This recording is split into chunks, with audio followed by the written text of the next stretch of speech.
camera on. Hey folks, we're going on another dusk tour, if you will, to see how the stadium is coming along. This is the Allegiant Stadium. Today is the last day of CES 2020.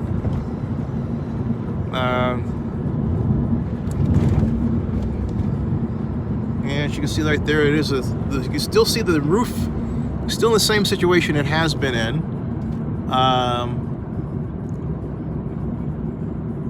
There are not one but two now big curtains up.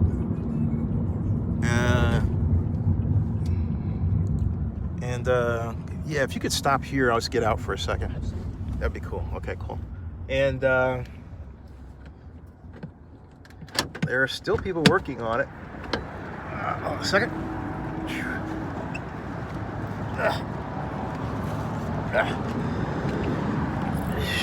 There's a Delano, and then right there, it's coming along.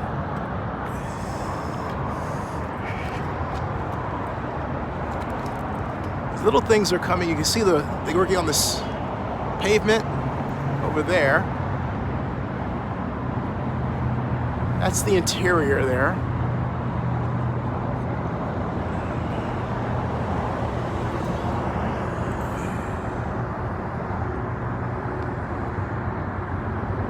The U-joints are still, I'll take another look at this online, still largely in the same position they were in.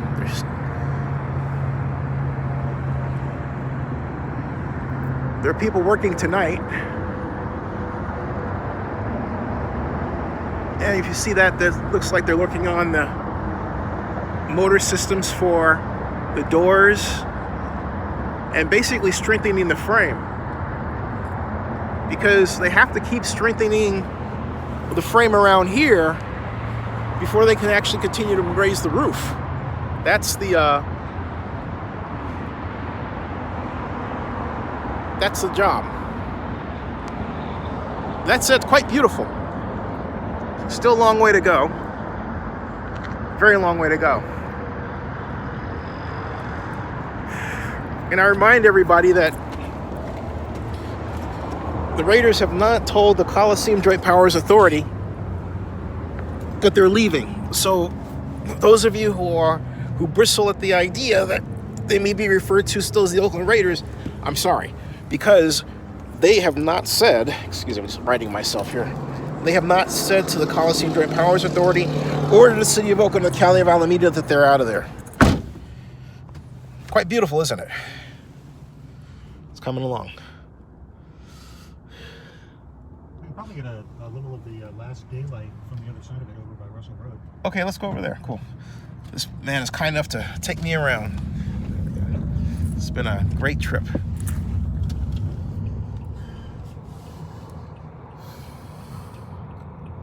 So Dean Martin and Connector Road. South Dean Martin. Dean Martin was a great man, and Connector Road. Across from Mandalay Bay. It's right off the Russell Road exit for I-15. Oh, okay.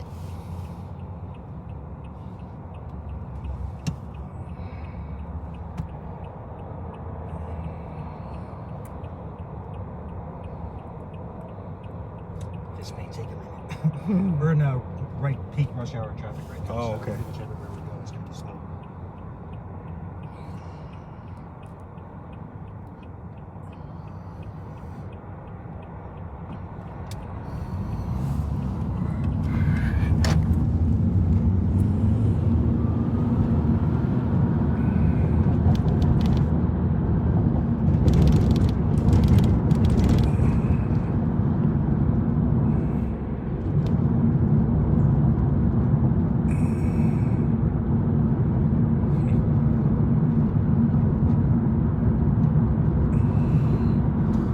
I still haven't done that. They've gotten some of the bottom of that done. I see.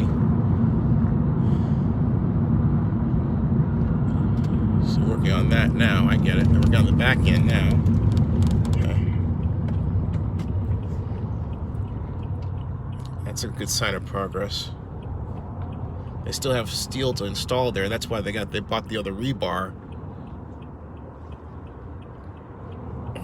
So they still have a long way to go up here. Take a look. See that? The entire area has to be built in.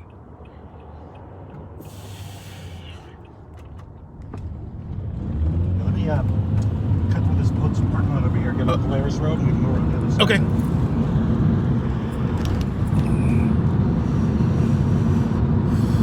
If you don't mind my saying, quite apart from the fair, this has been the most... Here it is, folks. Yeah, that basically looks the same as before. That you're right.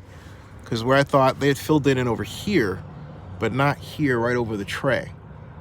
Over the tray is still very much undone, if you will. If I can put this.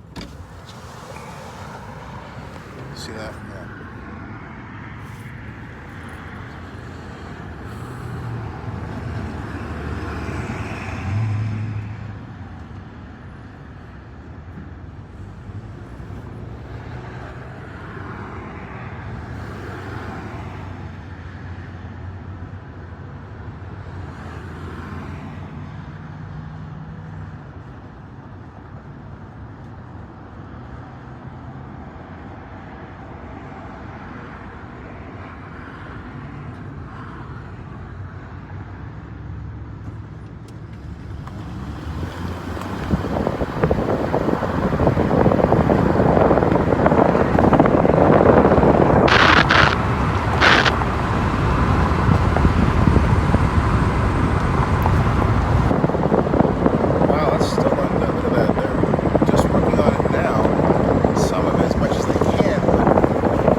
Lord, they've got a long way to go with that.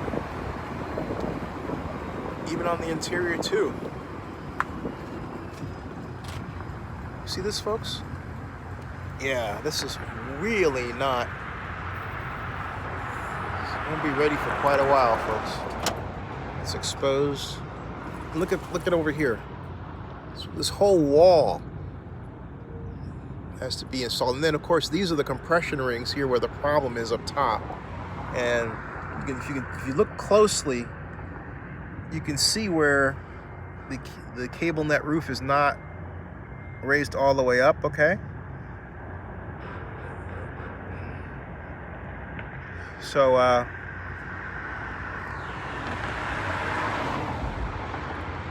wow. And they stalled out here, and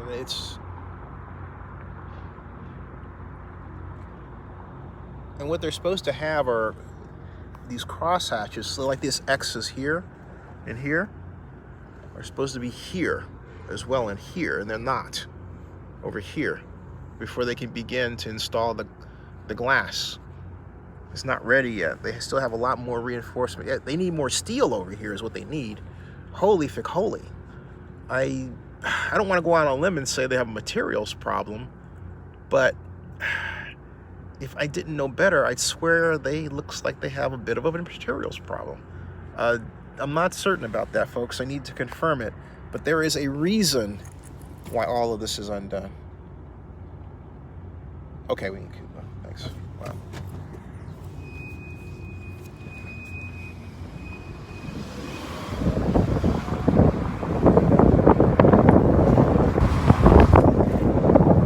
See what I'm talking about, folks? Take a look closer at the structure up here, the steel, okay? Versus there, all right? And that's why they're working overtime to get this problem solved. The cars out there, they're still working Friday night. So they can't get the rest of that done here until they do that, like it. And even then, take a look at, you see this etch that's kind of curves down? That's going to be part of a lighting system, which they would have to install too. Okay. On the other side,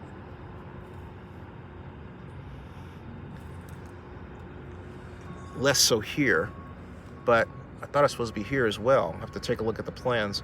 Anyway, they've probably got a long way to go. All right. Okay, we can go. Thanks.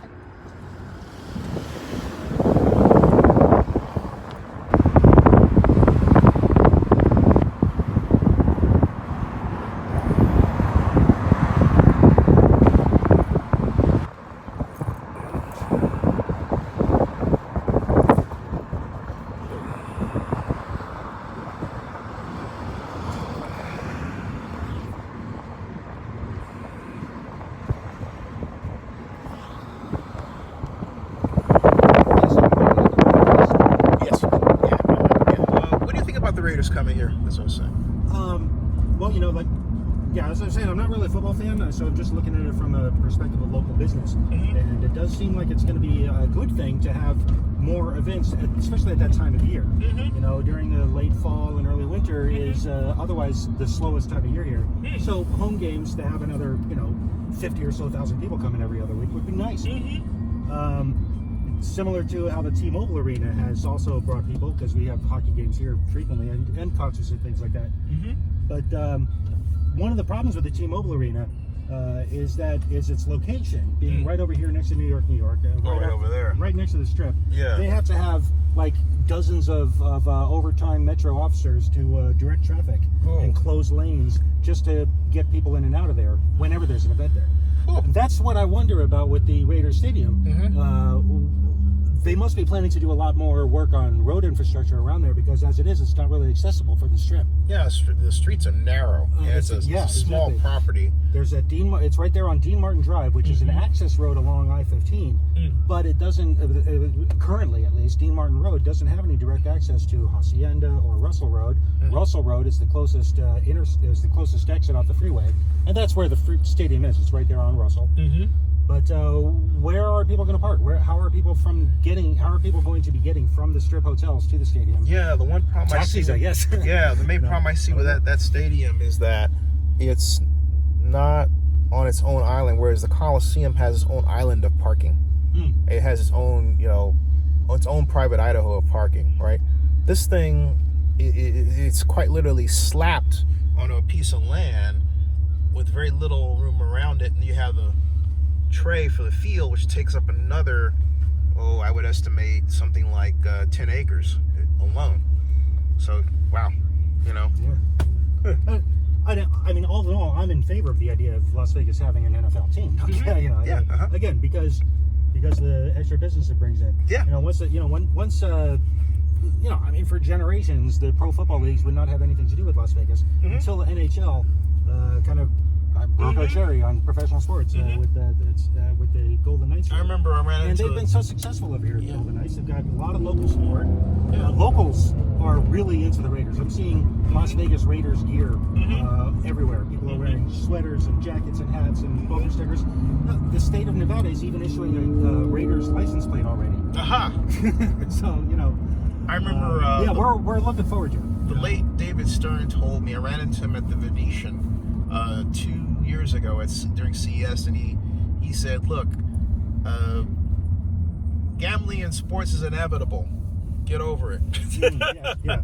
Exactly. As he expresses things. Yeah, the only difference between here and any other football team in the country is that here the gambling would be legal. Come on, every workplace in the world has a football pool. Right. Although now it's legal in California. Really? Yeah. Sports betting? Yeah. They just haven't worked out a plan for it. Yeah. Well, worked out a way to tax it. The Coliseum, I think, would be a great sports book. To me, that's the only thing that bugs me about the stadium is the public funding aspect of it. But that kind of bugs me about every football stadium. Yeah, $750 million is a ton of coin. The T-Mobile Arena was kind of unique in that, unlike most sports facilities, most pro sports facilities, it was built entirely with private funds. Yeah. And but the Raider Stadium, again, you know way more about it than I do, clearly. But from what I understand, the Raider Stadium was built not only entirely with public funds, but not entirely. But, well, not entirely. But the highest public subsidy ever. Well, I can tell you, right. $750 million for that. The Bank of America credit facility is $600 million. They have to gain about $1 billion, $200 million in sponsorships. They're short there. I know that Oakland Raider president Mark Bedane said they needed to have 12 founding partner sponsors. They only have 9. One of them, and they were for their 10th, they were counting on the State Water Resources Board, which is a public organization, and then they're supposed to have a board meeting later this month for the $30 million, and everyone's on pins and needles about that. But you haven't had, for example, Porsche or Mercedes-Benz or any of these high-name brands around here, be a brand sponsor, which to me is telling. It's really telling, And it may be, I think maybe that they're asking too much money. This is a 47th media, largest media market, which, you know, hey, look, it factors in when you negotiate. Hey, thanks a lot, man. Hey, it was absolutely my pleasure. This has been a fantastic cabaret. Thank you.